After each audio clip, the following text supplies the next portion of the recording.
Hello my dear students, welcome back again to your Hindi first online class of class 4th. Students, today we will read chapter 2. Chapter 2 है वर्ण विचार phonology. आइए पढ़ते हैं. आज रविवार है, आज छुट्टी का दिन है.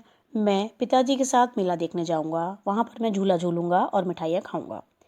बच्चों, ये जो आप देख रहे हैं, जो भी सेंटेंस मैंने बोला है, ये अभी जो पढ़े हैं, इसका प्रत्येक वाक्य कई शब्दों से मिलकर बना है और प्रत्येक शब्द कई ध्वनियों से मिलकर बना है. देखिए, यदि हम इसको इन ध्वनि को खोल कर लिखें, टुकड़े करके लिखें, जैसे लिखा है रविवार, तो इसमें से ध्वनि निकलेंगी र, अ, व, ई, व, आ, र, अ. इस प्रकार से इसमें कुल 8 ध्वनियाँ निकली हैं, है ना. यदि आप र बोलेंगे तो र के साथ अ की साउंड आएगी, इसलिए यहाँ पर र और आ. इसकी र में 2 ध्वनि निकलती हैं, र की और आ की. इसी प्रकार यदि आप मोहन को खोलकर लिखेंगे, अलग अलग करके लिखेंगे, तो ध्वनियाँ निकलेंगी म प्लस ओ, ह, अ, न और आ. और इसमें निकलेंगी टोटल 6 ध्वनियाँ. तो बच्चों, ये जो ध्वनि निकली हैं, इसके अब और हम टुकड़े नहीं कर सकते. ये और टुकड़ों में विभाजित नहीं की जा सकती. ये ध्वनियाँ ही वर्ण कहलाती हैं. और ध्वनियों को इसकी परिभाषा है, ध्वनियों को लिखने के लिए कुछ निश्चित चिन्हों का प्रयोग किया जाता है, जिन्हें हम वर्ण कहते हैं. ये ठीक है बच्चों. और वर्ण, एक बात और, वर्ण भाषा की सबसे छोटी इकाई होती है. वर्णों के व्यवस्थित व क्रमबद्ध समूह को वर्णमाला कहते हैं. जैसे क, ख, ग, इसमें वर्णों का पूरा एक जो क्रम है वो निश्चित है. आगे पीछे नहीं लगाएंगे तो वो वर्णमाला नहीं कहलाएगी. अब है वर्णों के भेद. देखिए, वर्णों के 3 भेद होते हैं: स्वर, अयोगवाह और व्यंजन. सबसे पहले देखेंगे स्वर. वर्णमाला के उन वर्णों को जिनका उच्चारण बिना किसी अन्य वर्ण की सहायता से किया जाता है, वो स्वर कहलाते हैं. ये परिभाषा है इसकी. नेक्स्ट पेज पर देखेंगे. हिंदी वर्णमाला में इनकी संख्या 11 है. ये निम्नलिखित हैं. कौन कौन से हैं? अ, आ, ई, उ, री, ए, ओ, औ. स्वरों को हम 3 भागों में विभाजित कर सकते हैं. कौन कौन से? हर्ष स्वर, दीर्घ स्वर और प्लुत स्वर. देखिए, सबसे कम समय जिनके उच्चारण में लगता है वो हर्ष स्वर होते हैं. ये संख्या में 4 होते हैं. कौन कौन से हैं? अ, ई, उ और री.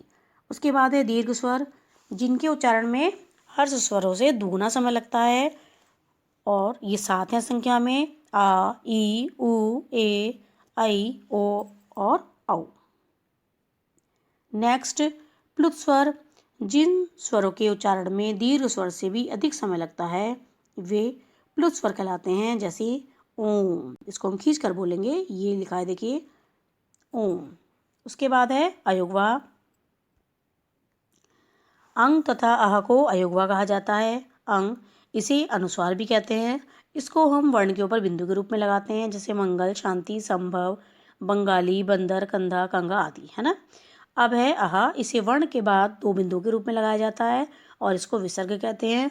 इसका उच्चारण वर्ण के बाद ह की ध्वनि के समान होता है, जैसे प्रातः, स्वतः, पुनः आदि, है ना. अगर आप बोलेंगे तो जैसे बोलते हैं नमः, प्रातः, तो ह की साउंड निकल रही है, जिसमें ये विसर्ग लगे हुए हैं. देखिए, इसको बोलेंगे पुनः, स्वतः, प्रातः आदि. ठीक है बच्चों. अब है अंग. इसे अनुनासिक भी कहा जाता है. इसको वर्ण के ऊपर चंद्र बिंदु के रूप में लगाते हैं, जैसे गांव, कांटा, आंचल, हंसी, दांत, सांप आदि. अब है व्यंजन.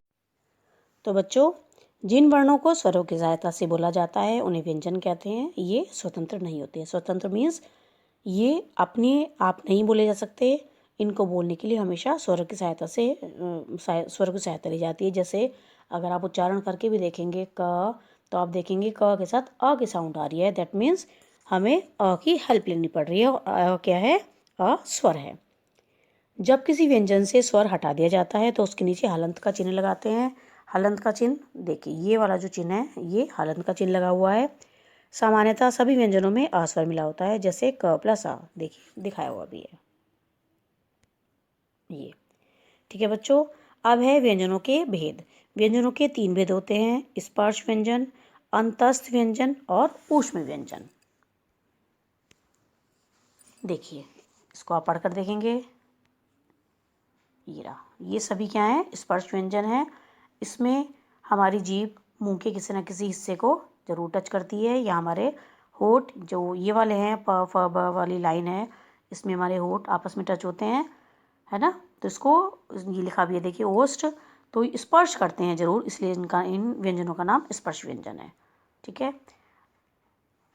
और उसके अलावा देखिए अंतस्थ व्यंजन ये वाले हैं, य, र, ल, व, और ऊष्म व्यंजन है श, श, स और ह। ऊष्म व्यंजन का उच्चारण करते समय मुंह से ऐसा लगता है जैसे गर्म वायु निकल रही हो। अगर आप बोल कर भी देखेंगे तो आपको पता चलेगा। ठीक है बच्चों, अब है संयुक्त व्यंजन। वर्णमाला में 4 संयुक्त व्यंजन भी होते हैं। कौन कौन से? देखिए, क्षय, त्रय, ज्ञ और श्रय। क्षय बनता है क और श से मिलकर, ज्ञ बनता है ज और य से मिलकर, उसके बाद त्र बनता है त और र को मिलकर, और श्र बनता है श और र से मिलकर। अब है द्वित्व व्यंजन। द्वित्व व्यंजन, जब किसी शब्द में एक ही व्यंजन 2 बार, पहली बार बिना स्वर के और दूसरी बार स्वर के साथ मिलता है तो उसे द्वित्व व्यंजन कहा जाता है। यानी पहली बार आधा अक्षर और दूसरी बार पूरा अक्षर आएगा।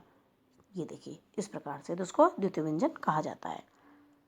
मात्राएं। हिंदी भाषा में स्वरों का प्रयोग 2 प्रकार से किया जाता है।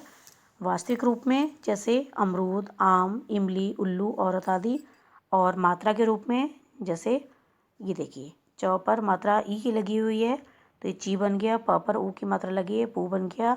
लेकिन अगर हम ई से इसको बनाएंगे तो देखिए ये वाला इमली इस प्रकार से बनेगा। ये इसका वास्तविक रूप है और ये इसका मात्रा रूप है।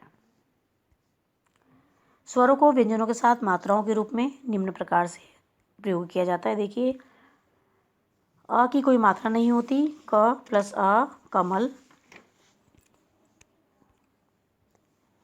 और देखिए आ की मात्रा ये दी हुई है, उसके बाद ई की मात्रा है, फिर ये जिसको आप बड़ी बोलते हैं, बड़ी की मात्रा, छोटे ओ की मात्रा, बड़े ओ की मात्रा,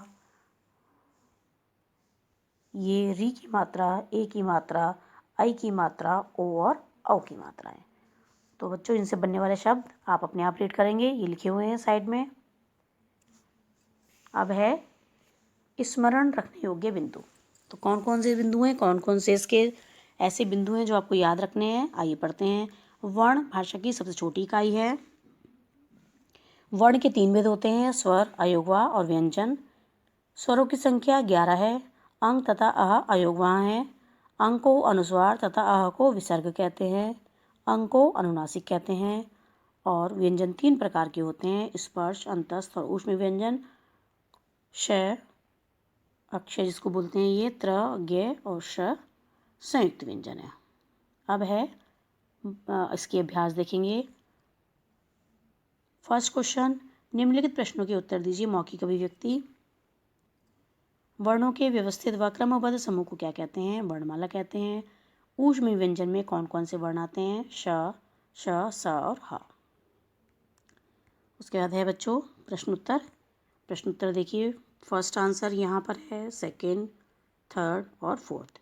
ये आंसर आपको यहीं से लिखने हैं। नेक्स्ट पेज पर देखेंगे एक्सरसाइज 3। निम्नलिखित शब्दों के वर्णों को अलग अलग करके लिखिए। देखिए, पालक के वर्ण को अलग अलग करके लिखा है, प, आ, ल, आ, क, आ। उसके बाद कमीज के वर्ण को देखिए, क, अ, म, ई, ज, अ। ये कमीज के वर्ण है। उसके बाद खजूर, ख, अ, ज, उ, र, अ। एक बात और बच्चों, उसमें ध्यान रखेंगे कि जब आप वर्ण को अलग अलग कर रहे हैं तो जो व्यंजन है उनके नीचे हलंत लगाना ज़रूरी है। अब है चमकीला। तो देखिए, च, अ, म, अ, क, ई, ल। ये इनका वर्ण विच्छेद है। एक्सरसाइज 4।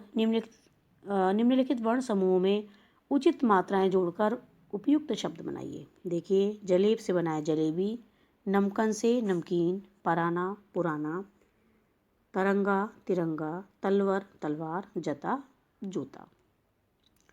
अब है MCQS या बहुविकल्पीय प्रश्न। भाषा की सबसे छोटी इकाई कहलाती है वर्ण। अयोगवा कहा जाता है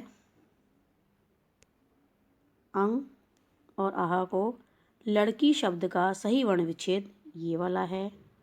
और निम्नलिखित में स्पर्श व्यंजन है, तो स्पर्श व्यंजन कौन सा है बच्चों? ये वाला है न।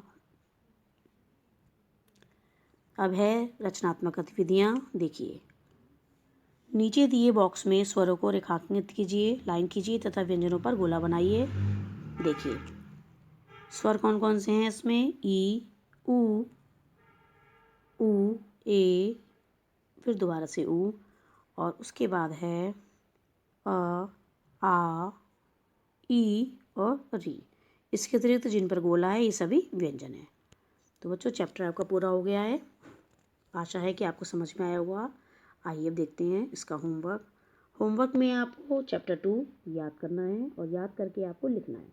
क्वेश्चन पहले उतार लेंगे, उसके बाद आंसर बिना लिखे लिखेंगे, जिससे कि आपकी तैयारी हो जाए। तो बच्चों, मिलते हैं नेक्स्ट वीडियो में। Till then take care, thank you.